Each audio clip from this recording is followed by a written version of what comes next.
Thank you, everybody, for being here. Thank you so much, John, for that lovely introduction. It is an absolute honor to be with you this evening and to have this opportunity to share my vision for this UNESCO Chair. And my aim this evening is to provoke our collective imaginations about the role of higher education in generating equity and social justice, and thus to reshape the way we think about the purpose of higher education. I'd also like to start by acknowledging the traditional custodians of the land on which we are meeting, the Pambalong clan of the Awabakal people, and to pay my deepest respects to elders past, present, and emerging. We have so much to learn from the thousands of years of knowledge and wisdom of the Aboriginal and Torres Strait Islander people, and it is through learning about Indigenous ways of knowing that we can fully take on the collective responsibility to look after this beautiful land that we are so fortunate to live on and to live with. So let's begin by activating our collective imagination through the act of critical questioning. What is the purpose of higher education? Who participates and on what terms? What has equity and social justice got to do with it? How might we reimagine higher education as a vehicle for social justice? The act of critical questioning challenges the status quo and activates our capacity to imagine new possibilities. It provokes visionary thinking. It unsettles the dominant certainties that characterize the forces of injustice that are entrenched in our imaginaries of what is possible. It asks us how we might do higher education differently and equitably. It helps us make rich and textured connections to better understand ourselves as situated in and with the world, and as continuously formed in relation to others, including those who have been historically excluded from projects of higher education development. In this way, critical questioning deepens our understanding of our relation to power, difference, and inequality. It enables us to make connections between our personal histories and the wider histories of which we are part, to trace our values, understanding, perspectives in relation to wider debates, histories, and social relations. This critical questioning is a form of praxis that enables us to reimagine social action. Transformative education enables the capacity to dream and remake the world. My position is that higher education should always provide such spaces to enable time and space to think and do in new ways, and institutional capacity to think with communities and students as partners in a collaborative project of social, environmental, and cultural justice. Praxis enables critical hope, not in an overly idealistic way or a naive way, but hope that transformation is possible through collective thinking and action. Praxis refuses the position that there is no alternative to the current system and practices. Praxis refuses the regimes of truth that benefit only a small group of people, their values, their interests, and their perspectives. I think most of us would agree that within an institution that is fundamentally about critical thinking, revisioning, ongoing meaning-making, innovation, and contributing to the public good, even enabling a collective questioning of what that means in light of different perspectives, values, and experiences, histories, and interests. UNESCO argues that the urgencies of our time are a matter for higher education, including climate change, environmental degradation, growing and gross inequalities, increasing conflict, violence, and social division in the world, and the undermining of democratic principles and processes. Our sustainable futures require that we challenge systems of exclusion, to ensure the parity of participation of communities regularly excluded from generating the strategies required for social, planetary, cultural, and personal transformation, well-being, and flourishing. UNESCO's vision for a new social contract for education creates the conditions, is one that creates the conditions for sustainable futures, and indeed, I argue, for sustainable higher education, a system of higher education that contributes directly to the well-being and flourishing of the communities it has responsibility to. This necessitates that higher education refuses the regime of truth that higher education and its purpose is determined by narrow, market-oriented, commercialized, business-oriented, and corporate goals. This is dehumanizing and ignores the capacity of higher education to contribute to our sustainable futures by working collaboratively with local and regional communities as full partners in the project of transformative equity in, through, and also beyond higher education. However, praxis demands that we acknowledge that higher education institutions are also differentially and unequally situated and subjected to local, national, global, and political forces, pressures, and contexts. If higher education is to realize the UNESCO vision of contributing to the urgent issues of our times, it requires policy, funding, and governance structures that enable this to become possible.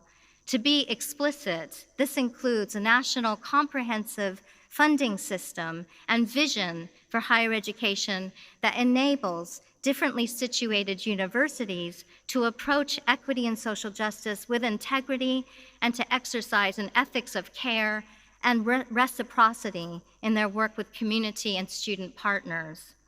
This requires space, time, and resources.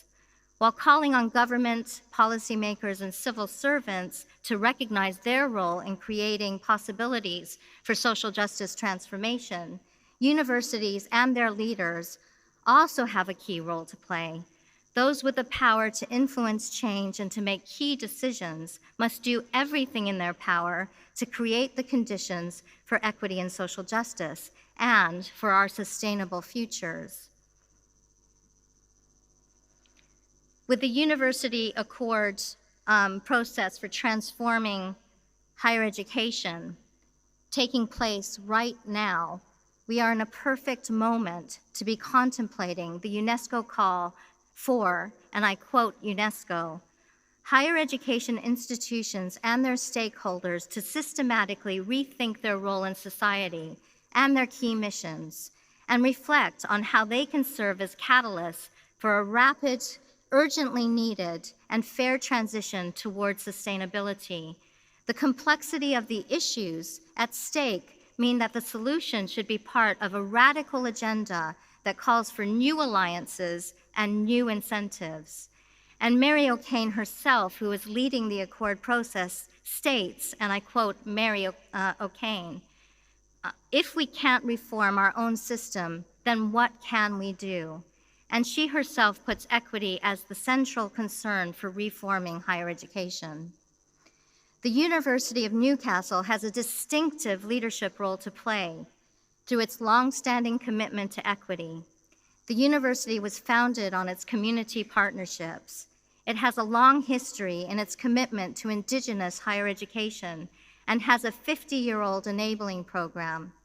Just this past week, the Indigenous Cultural Intellectual Property Protocol and Guide has been launched, and collaboration is being developed right now with community to reimagine educational evaluation through a culturally responsive evaluation framework. Newcastle's Open Foundation is strongly framed by the principle that all people have the right to higher education, to rich and meaningful curricula, and to the highest quality teaching and learning that is rooted in equity principles. And the Center of Excellence for Equity in Higher Education, which we call CEHE for short, has cultivated a rich hub of collaborative praxis working alongside students and their communities to sustain meaningful relationships of trust and care, to redistribute resources and opportunities to those who have been denied access to these, and to create critical knowledge and action that mobilizes higher education as a vehicle for social justice. For the UNESCO Chair to build on these significant foundations, we must provoke our collective imaginations and refuse regimes of truth that sustain exclusion rather than foster equitable ways of doing higher education. Who participates in such processes and on what terms matter. Mobilizing higher education as a vehicle for equity and social justice demands that unequal power relations are brought to light. Yet there are deeply embedded insidious inequalities that are regularly ignored, silenced, and rendered invisible through our preoccupation with measurable forms of evidence. A key example of this is the way we continuously invoke the metaphor of a barrier in overused terminology in educational policy and practice. This metaphor ignites our social imagination that the problem of equity is relatively simple to fix as long as we figure out how to measure it. Barriers are tangible, concrete things that are observable and thus easy to quantify and measure. These ideas are so seductive that we then ignore the insidious inequalities that are rooted in the very foundations of higher education, even as we seek to build equity within it. A powerful way that insidious inequalities are sustained is through what I call deficit imaginaries. This refers to the idea that equity interventions must correct the perceived deficiencies of individuals constructed through the lens of disadvantage. The problem is located in the bodies of those targeted by equity policy and practice, thus reproducing hierarchies between those granted the power and influence to construct and implement policy and those for whom policy is projected. Through deficit imaginaries, particular aspirations and identities are privileged and valued. There is often a slippage into a quasi-medical discourse that sets out to provide treatment to those with perceived impoverished aspirations and identities, while ignoring the gendered, classed, and racialized implications of who is seen to know and who is seen to lack.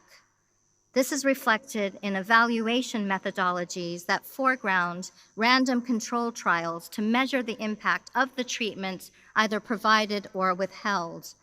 Such perspectives have led to a legacy of educational policy and practice committed to raising aspirations through community outreach.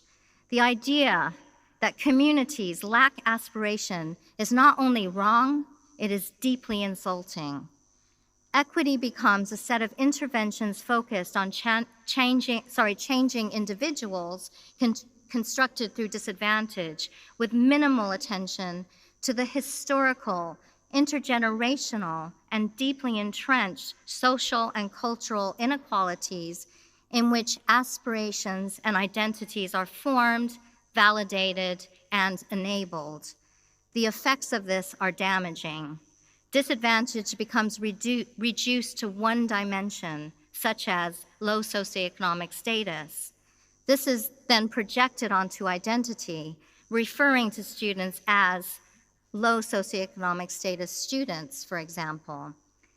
This is not only pathologizing, but also ignores that social disadvantage itself is multidimensional. Deficit imaginaries get lodged in policies and practices that deepen rather than challenge social disadvantage. We become locked in a vicious circle of perpetuating the very inequities we are seeking to remedy. Equity agenda is underpinned by dehumanizing modes of measurement, and one-dimensional perspectives are totally inadequate and are also unethical. If higher education is to be mobilized for equity and social justice, we require methodological rigor that is embedded in an ethics of care. More specifically, we need a multidimensional framework that attends to, redistribution, which simply means ensuring access to the material and educational resources that are required to fully participate, recognition, which simply means institutional value, belonging, and mattering, and representation, which is enabling equal participation. Participation is commonly framed in quantitative terms. For example, how many students from low socioeconomic status backgrounds gained entry to university in any specific year. A social justice framework substantially deepens engagement with questions of participation by examining the implications of who participates in key processes of influence and decision-making, and on what terms. Nancy Fraser explains, and these are her words, "Parity is not a matter of numbers, rather, it is a qualitative condition, the condition of being a peer, of being on a par with others, of interacting with them on an equal footing. In each arena, therefore, the meaning of parity must be tailored to the kind of participation at issue." This reframing of participation offers potential for greater depth of analysis in the formation of equity strategies and full participation in shaping the right to higher education. This reframing shifts from deficit imaginaries in which the individual equity leader carries the entire responsibility to redress generations of disadvantage, which is neither sustainable nor feasible, to approaches that bring people together to make a difference. CEHI's research, evaluation, and programs are underpinned by a multidimensional framework. We work together to build what we call constellations of impact through developing and sustaining what we call communities of praxis. Communities of praxis are distinct from communities of practice, so that a questioning stance enables otherwise hidden inequalities and power relations to be brought to the surface and redressed through collaborative efforts. Questions that communities of praxis might work through together might include: how might we create community-centered programs that redistribute resources for equity? How might we draw on those resources to value and recognize those knowledges, histories, and identities that have been marginalized through deficit imaginaries? How might we create spaces for the representation of different voices, knowledge, and perspectives that have often been silenced or excluded? How might we reframe equity and social justice to recognize the lived and emotional experiences of multidimensional injustices? How might we develop methodologies that sustain engagement with these questions through communities of praxis? These reorientations established by CEHI underpin the UNESCO Chair in Equity, Social Justice, and Higher Education. A key aim of the UNESCO Chair is to dislodge deficit imaginaries that are built into our structures, policies, and practices in ways that are so insidious they're almost impossible to see.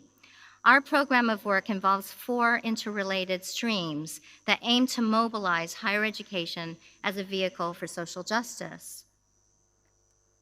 The first stream focuses on gender injustice and its manifestation in gender-based violence, what the United Nations calls the shadow pandemic.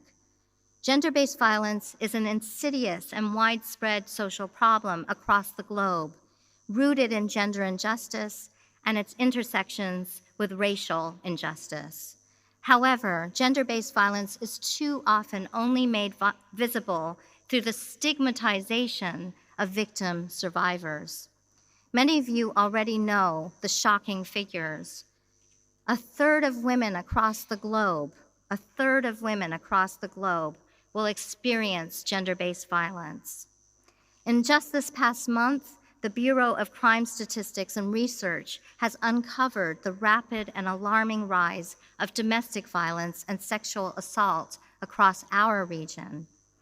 In New South Wales, the two crimes trending upwards over the last 5 years are domestic violence and sexual assault.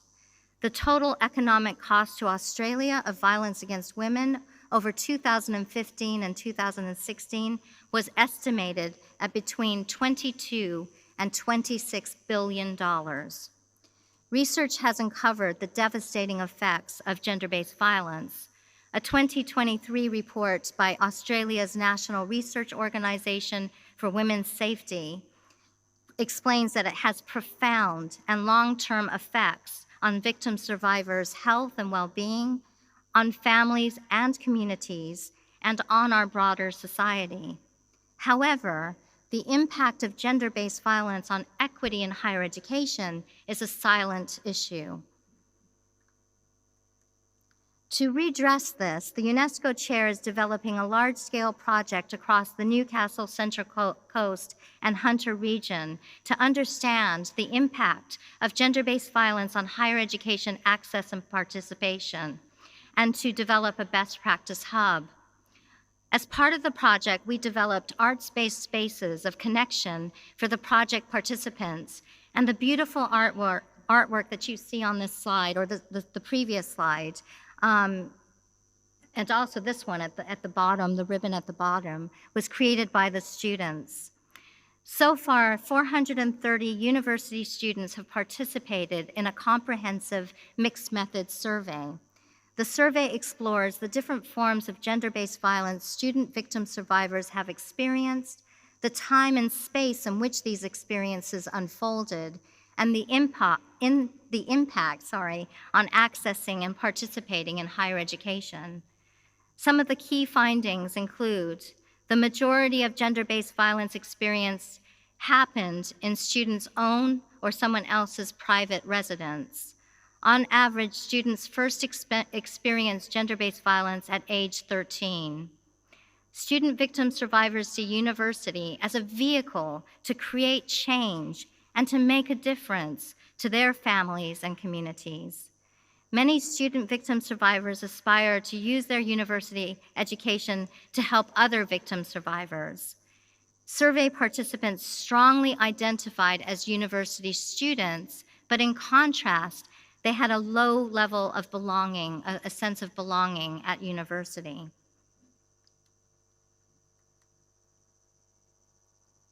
To date, 47 student victim survivors have participated in in-depth interviews. A key finding is the value that they place on the project itself, which for many of them was the first time their experience and insight was acknowledged in the university. They viewed their participation as a way to help make a difference. One student explains it this way. She says, "Yeah, when I saw this study was happening, it was like, yes, interview me. Change needs to happen. I just really want to be part of making that happen, like awareness and all that sort of stuff, so I just really wanted to help." The students pointed to the power of higher education to challenge gender-based violence by raising awareness, by providing education and professional learning, through building capacity, through developing new forms of expertise, and by taking an explicit position against all forms of gendered and racialized injustice, including gender-based violence.